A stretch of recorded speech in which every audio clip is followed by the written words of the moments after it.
Assalamualaikum warahmatullahi wabarakatuh. Anda semuanya, di sini kita akan mencoba bagaimana pengaruh pencemaran terhadap daya hidup ikan ya. Jadi zat-zat yang kita gunakan di sini kita gunakan deterjen ya, kemudian yang berasal dari sabun mandi ya, kemudian kita gunakan juga air oli. Nah, untuk bahan yang selanjutnya itu yang utama adalah ikan ya. Ini kita sediakan ada 3 ekor ikan dan kemudian nanti kita sediakan 3 wadah yang berbeda yang sama-sama kita isi dengan air. Jadi air yang saya gunakan di sini adalah air sumur ya. Nah, ke dalam masing-masing wadah ini nanti kita tambahkan ya. Yang pertama misalnya kita tambahkan sedikit saja deterjennya ya, karena air yang kita gunakan juga ukurannya sedikit, jadi sedikit saja kita campurkan deterjen ke dalam ya. Kita aduk sedikit, kemudian selanjutnya kita tambahkan air sabun mandi ya.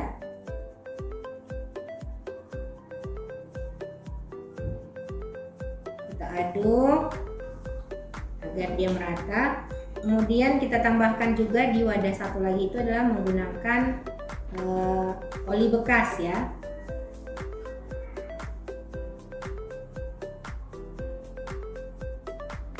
Oke. Nah, selanjutnya dari 3 perlakuan ini nanti kita masukkan ikan ini ke dalam ya. Nah, ketika kita masukkan ikan ini kita catat menggunakan stopwatch ya.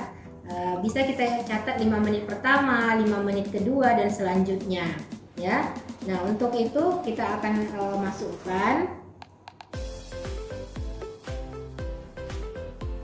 1 ekor ikan ini ke dalam wadah ini.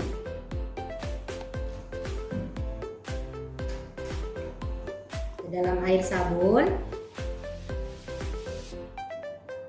Dan 1 lagi ke dalam air oli. Kita tunggu dulu, lihat reaksinya ya. Untuk ikan yang berada pada air deterjen ya, kita sambil menggunakan waktu, kita bisa lihat waktunya. Untuk ikan yang berada di air deterjen ya, itu sudah nampak mulai insangnya sudah mulai terbuka tertutup ya, karena pengaruh tadi dari deterjen. Kita gunakan stopwatch ya untuk melihat ya, jadi dia sudah mulai bergerak-gerak. Nah, untuk ikan yang di air sabun ya, itu juga pergerakannya kelihatannya sedikit lambat ya. Nah, kalau untuk ikan yang di air oli, karena minyak dan air itu kan tidak bersatu, sehingga ini misalnya ada tumpahan minyak yang tumpah ke air laut ya, maka akan terjadi seperti ini, ikan-ikan tadi tidak mendapatkan oksigen ya. Nah, kalau kita lihat di air yang deterjen ini, ikannya lebih aktif nih. Karena apa? Karena dia sudah mulai menghirup butir-butiran deterjen tadi ya. Nah, ini kita lakukan pengamatannya sampai nanti menit keberapa ikan tersebut akan mati. Nah, kita lakukan menggunakan tadi waktu ya, sampai berapa lama ikan ini tadi bergerak. Nah, ikan yang untuk di deterjen itu sudah mulai sudah mulai tidak bergerak lagi, sehingga berarti tadi deterjen tadi sudah terhirup oleh ikan yang dimasuki oleh deterjen. Kemudian ikan yang kedua ya, di sini terlihat ikan itu juga masih ini ya, masih lihat insangnya terbuka tertutup ya. Nah, kemudian ikan yang di air oli itu masih kelihatan aktif ya, tapi dia sudah mencari-cari makanan gitu. Di sini kita lihat ya, jadi ini kita catat waktunya ya, menit keberapa hewan itu nanti akan mati ya. Seperti pada yang deterjen ya, itu kelihatan ikannya sudah mulai lemas dan insangnya sudah mulai mengeluarkan darah ya. Itu dia, ini baru 2 menit ya, baru 2 menit. Kemudian ikan yang di sabun itu masih kelihatan ini ya, biasa saja gitu. Nanti coba kita sentuh. reaksinya bagaimana. Ya, jadi ikan yang di sabun juga sudah mengeluarkan darah ya. Ya. Jadi hampir sama dengan ikan yang di deterjen ya. Walaupun mereka sudah nggak sempurna lagi berenangnya. Sementara ikan yang di oli dia masih biasa saja ya, tapi dia sudah mulai mengambil oksigen dari air oli. Jadi inilah ananda yang nanti kalian catat pada tabel hasil pengamatan kalian, reaksi-reaksi yang terjadi pada masing-masing ikan. Ikan yang berada pada air deterjen itu sudah pada menit keempat ikannya sudah ya mulai mengambang ya, berarti ikan ini sudah mati ya, sudah tidak bereaksi lagi dia. Masih ada reaksinya sih, kayaknya sampai 5 menit ya teman. Begitu juga ikan yang ada di air sabun ya, ikan yang di air sabun juga sama. Sementara kalau ikan yang di air oli dia masih bebas aktif ya.